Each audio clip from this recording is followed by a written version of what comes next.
কেমন আছেন দিদি? ভালো দাদা। এই নিন আপনার দুধ। থ্যাংক ইউ দাদা। আচ্ছা দাদা শুনুন, আমার এই মাসে কত টাকা হলো?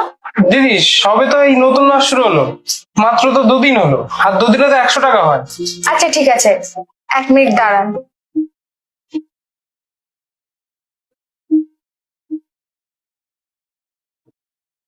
দাদা টাকাটা আপনার।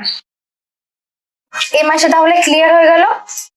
আর হ্যাঁ, আপনাকে কাল থেকে আর দুধ দিতে আসতে হবে না। কেন?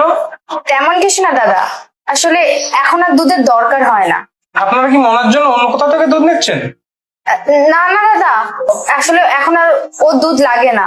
কি হয়েছে দিদি? কিছু হয়েছে? কোনো প্রবলেম হয়েছে কি? বলুন আমাকে। ওই অ্যাকচুয়ালি আমার হাজবেন্ডের না জবটা চলে গেছে, তাই একটু টাকা পয়সা এখন বাঁচিয়ে বাঁচিয়ে চলতে হবে। আর আপনি তো আজকেই 1 কিলো দুধ দিলেন, ওতে ওর 4-5 দিন হয়ে যাবে। আর পরে যেদিন লাগবে আপনাকে কল করে আনিয়ে নেব। আচ্ছা ঠিক আছে।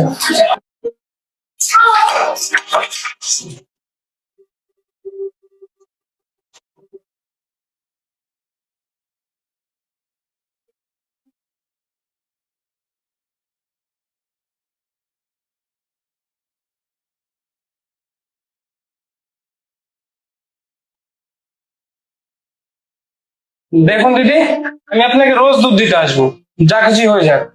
কিন্তু দাদা, আপনি আমার কাছ থেকে 5 বছর ধরে দুধ নিচ্ছেন, টাকা দিতে একদিনও দেরি করেননি, আর আজকে আপনার খারাপ সময় আমি দুধ দেওয়া বন্ধ করে দেবো? এটা তো ভুল, তাই না? কিন্তু দাদা, বাকিতে দুধ আর কতদিন নেব? বাকি না, ওগুলো ভাববেন আমি আমার তরফ থেকে ছোট্ট মনার জন্য দিচ্ছি।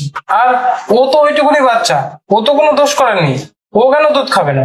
আর আপনার হাজবেন্ডের যখন জব লেগে যাবে তখন আপনি আমার টাকাটা দিয়ে দেবেন। আর যদি জব নাও পায় তাও কোনো ব্যাপার না, আপনি ভাববেন আমি আমার তরফ থেকে ছোট্ট মনার জন্য দিচ্ছি। কিন্তু দাদা, আমাদের প্রবলেমটা তো অনেক বড়।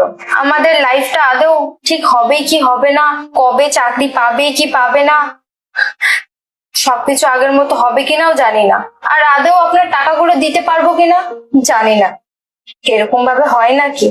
আপনি তো আমার বোনের মতো, আর লাইফ তো কখনো না কখনো ঠিক হয়েই যাবে। আর তাছাড়া জীবন তো কখনো সবার একরকম থাকে না।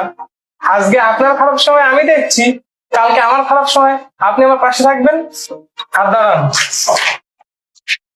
এটা আমার তরফ থেকে মনাকে দিয়ে দেবেন। ধরুন না, ধরুন ধরুন। থ্যাংক ইউ দাদা। আর এর পরেও যদি কোনো সমস্যা হয় আপনি আমাকে জানাবেন।